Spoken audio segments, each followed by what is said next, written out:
Hi കൂട്ടുകാരെ, നമുക്കിന്ന് കോവക്ക ഫ്രൈ റെഡിയാക്കണത് കണ്ടാലോ. ഇത്രയും കോവക്ക എഴുതിട്ടുണ്ട് കേട്ടോ.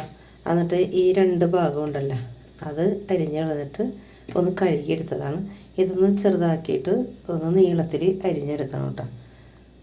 കോവക്ക അരിഞ്ഞു വെച്ചതിലേക്ക് 1/2 ടീസ്പൂൺ ഇഞ്ചിയും വെളുത്തുള്ളിയും ചതച്ചത് ഇട്ട് കൊടുത്തിട്ടുണ്ട് കേട്ടോ. 1/4 ടീസ്പൂൺ മഞ്ഞൾപ്പൊടി, 1 ടേബിൾ സ്പൂൺ കാശ്മീരി മുളക് പൊടി, 1/2 ടീസ്പൂൺ എരിവുള്ള മുളക് പൊടി, 1/4 ടീസ്പൂൺ മസാലപ്പൊടി, 1/4 ടീസ്പൂൺ കുരുമുളക് പൊടി, 1/2 ടീസ്പൂൺ വലിയ ജീരകം പൊടിച്ചത്, പാകത്തിന് ഉപ്പ്, 2 ടേബിൾ സ്പൂൺ അരിപ്പൊടി. നല്ലോണം ഒന്ന് മിക്സ് ചെയ്തെടുക്കാം കേട്ടോ.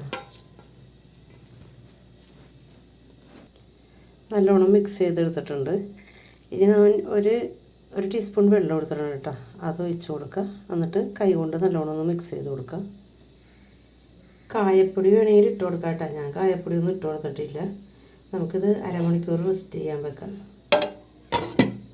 കോവക്ക ഫ്രൈ ചെയ്യാനായിട്ട് ഞാൻ ഒരു പാൻ വെച്ച് കൊടുത്തിട്ട് ഓയിൽ ഒഴിച്ച് കൊടുത്തിട്ടുണ്ട് കേട്ടോ. ഓയിൽ ചൂടായി വന്നിട്ടുണ്ട്. മസാല വരട്ടി വെച്ച കോവക്ക നമുക്ക് കുറേശ്ശെ ഇങ്ങനെ എടുത്തിട്ട് ഈ എണ്ണയിലേക്ക് ഇട്ട് കൊടുക്കാം. എണ്ണയിലേക്ക് ഞാൻ ഇട്ട് കൊടുത്തിട്ടുണ്ട് കേട്ടോ. പിന്നെ ഇത് ഇട്ട് കൊടുത്ത് അപ്പം തന്നെ ഒന്ന് മിക്സ് ചെയ്തൊന്നും കൊടുക്കരുത്. അപ്പോൾ ഇതിൻ്റെ മേളിലൊക്കെ പിടിച്ച് മസാലയില്ലേ അതൊക്കെ ഇളകി പോകും. അപ്പോൾ അതുകൊണ്ട് കുറച്ച് കഴിഞ്ഞിട്ട് മാത്രം ഒന്ന് മിക്സ് ചെയ്ത് കൊടുത്താൽ മതി. എണ്ണ നല്ലോണം ചൂടായി കഴിയുമ്പോൾ ഒരു മീഡിയം ഫ്ലെയിമിലാക്കിയിട്ട് വേണം കേട്ടോ ഈ കോവക്ക ഇട്ട് കൊടുക്കാനായിട്ട്. കോവക്ക ഇട്ട് കൊടുത്തിട്ട് ഒരു 5 മിനിറ്റ് കഴിഞ്ഞിട്ട് പിന്നെയും ഹൈ ഫ്ലെയിമിലേക്ക് തന്നെ വെച്ച് കൊടുക്കാം കേട്ടോ. ഈ കോവക്ക ഒന്ന് വെന്ത് എടുക്കാനുള്ള ആ ഒരു സമയം കേട്ടോ. നമുക്ക് ഇനിയിപ്പോൾ കുറച്ച് നേരമായിട്ടുണ്ട്. ഇനി നമുക്കിതൊന്ന് മിക്സ് ചെയ്ത് കൊടുക്കാം കേട്ടോ. ഒരുവിധം മൊരിഞ്ഞ് വരുന്നുണ്ട് കേട്ടോ. അത് നമ്മളുണ്ടല്ലോ ഈ സമയത്ത് കുറച്ച് പച്ചമുളക് അരിഞ്ഞ് വെച്ചിട്ടുണ്ട്. അത് നമുക്കിതിലേക്ക് ഇട്ട് കൊടുക്കാം. പച്ചമുളകും കൂടി ഒന്ന് മൊരിഞ്ഞ് വരട്ടെ.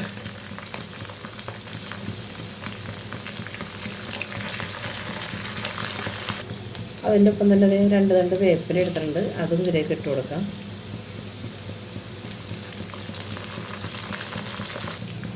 ഇപ്പോൾ നല്ലോണം മൊരിഞ്ഞ് വന്നിട്ടുണ്ട്. നമുക്കിത് കോരി മാറ്റാം കേട്ടോ.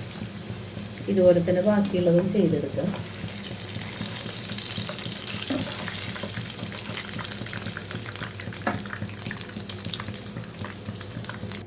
അങ്ങനെ കോവക്ക ഫ്രൈ റെഡി ആയിട്ടുണ്ട് കേട്ടോ. നിങ്ങളിത് തീർച്ചയായും ട്രൈ ചെയ്ത് നോക്കണം കേട്ടോ. ഇക്ക ചോറിനാൻ വന്നിട്ടുണ്ട്. ഇനി ചോറ് തിന്ന് കഴിഞ്ഞിട്ട് ബാക്കി അഭിപ്രായം പറയാം കേട്ടോ. റെഡിയാക്കി കഴിഞ്ഞപ്പോൾ തന്നെ ഇക്ക ചോറിനാൻ വന്നപ്പോൾ ചോറ് തന്നിട്ടോ. അപ്പം ഞാനത് കാണിച്ചില്ലല്ലോ. അത്രയും ക്രിസ്പി ആയിട്ടാണ് ഇരിക്കണത് കേട്ടോ. ഞാനിത് കഴിച്ച് കാണിക്കാം.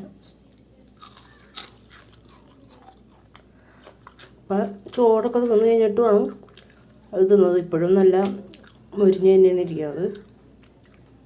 നിങ്ങളിത് തീർച്ചയായും ട്രൈ ചെയ്ത് നോക്കണം കേട്ടോ.